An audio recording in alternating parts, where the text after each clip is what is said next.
The wife and I have been living here for 7 going on 8 years in this co-housing intentional community.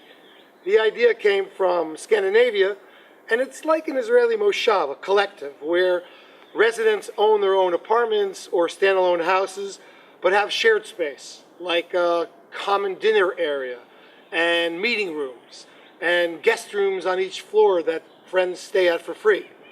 And we do most of the chores ourselves. We rake, we mow, we shovel, and we know each other. Sometimes maybe too well. אני עולה חדשה. I am a new citizen of Israel. Okay, this is not a new citizen of Israel. This is an inanimate object, an art piece made up of all kinds of treasured items and artifacts from people who live in this building, Orchard House, hence the name The Orchard. It is supposed to be a symbol, a welcoming sign of the life of this community. And it's interactive. You can squeeze, you can rub the shiny, smooth things, come and play with the magnets, the chain mail.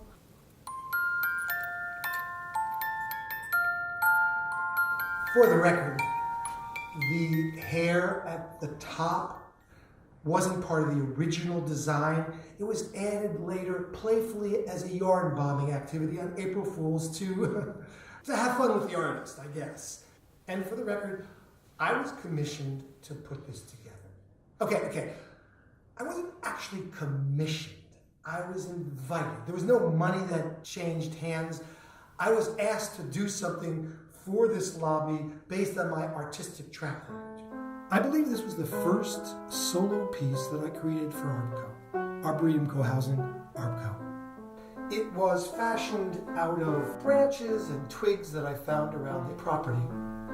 I called it Stairway to Heaven. This, I believe, is the second in this series, once again built with limbs drawn from the property around my building. Another of my stairways, this one built from my daughter's pickup sticks game. I'm willing to admit that my colleagues have perhaps improved upon my artwork with their yarn bombing.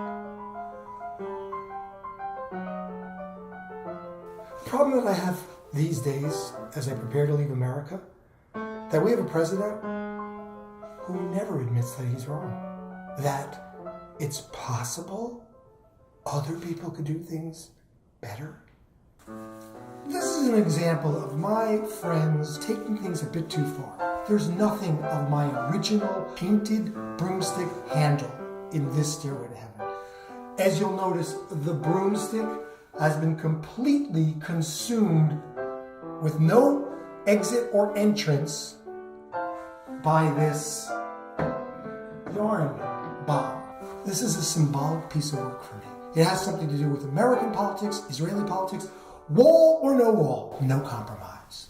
Palestine or Israel, no compromise. What is it? Is it my stairway to heaven? Is it their stairway to heaven? Certainly it's not our stairway to heaven. If you can't even see mine, I do not see this as a compromise. Perhaps you can see these painted Jenga pieces nailed to the broomstick handle, but as you go up the piece, it is totally, again, overtaken by the yarn bombing. For me, this is a metaphor. Muslims and Jews arguing over this territory. This, to me, looks like a one-state solution. I made this piece in commemoration of a grand old oak tree that had fallen in a beloved small park near us. I've done a little research on the membership of the Yarn Bombing Committee, and I have found that they were all women. Many of them near and dear friends of mine. For all I know, they were paying me back for some cheeky remark I made in the past, or it was some reverse sexist act. Be that as it may, it's really interesting that I'm leaving the United States at a time when the Me Too movement is going full throttle down on the President of the United States. At the same time, I'm going to Israel, a country known for being sexist, but also a place where they drove from office a former president guilty of sexual impropriety. They also incarcerated a former prime minister for, I think, financial impropriety.